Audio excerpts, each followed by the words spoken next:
আগামী বছর ফেব্রুয়ারিতে জাতীয় সংসদ নির্বাচনের ঘোষণাকে আমরা স্বাগত জানাই। তবে নির্বাচনের আগে সংস্কার, বিচার এবং লেভেল প্লেইং ফিল্ড নিশ্চিত করতে হবে।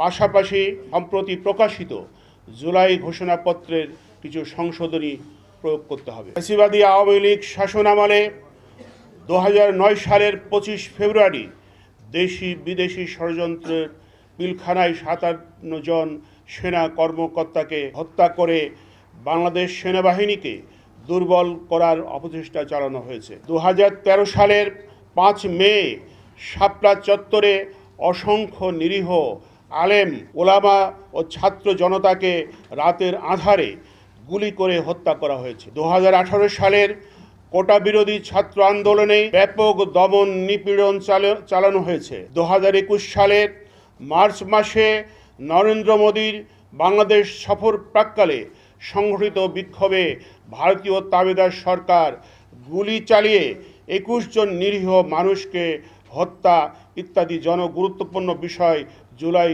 ঘোষণাপত্রে উল্লেখ করা হয়নি। অথচ এসব গুরুত্বপূর্ণ ত্যাগ তিতিক্ষার কথা জুলাই ঘোষণাপত্রে উল্লেখ করা অতীব জরুরি। উপরোক্ত সংশোধনীগুলো ঘোষণাপত্রে না থাকলে তা হবে অপূর্ণাঙ্গ।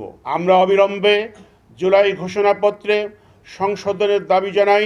আমরা অন্তর্বর্তীকালীন সরকার প্রধানকে খেলাফত মজলিসের পক্ষ থেকে অভিনন্দন জানাই। ত্রয়োদশ সংসদ নির্বাচনে সুষ্ঠু, অবাধ, নিরপেক্ষ করার লক্ষ্যে আমরা নিম্নোক্ত সুপারিশ পেশ করছি। 1. বিগত 17 বছরের সকল প্রকার জুলুম, নির্যাতন ও গুমের সুষ্ঠু বিচার নিশ্চিত করা। 2. অবাধ, সুষ্ঠু, নিরপেক্ষ নির্বাচন অনুষ্ঠানের জন্য প্রয়োজনীয় সংস্কার করা। 3. প্রশাসনিক ও সকল কর্মকর্তাদের সম্পূর্ণ নিরপেক্ষ রাখার ব্যবস্থা গ্রহণ করা। 4. অবৈধ টাকা ও অস্ত্র উদ্ধার, পেশিশক্তি নিয়ন্ত্রণ ও সকল ক্ষেত্রে লেভেল প্লেইং ফিল্ড বজায় রাখার দাবি।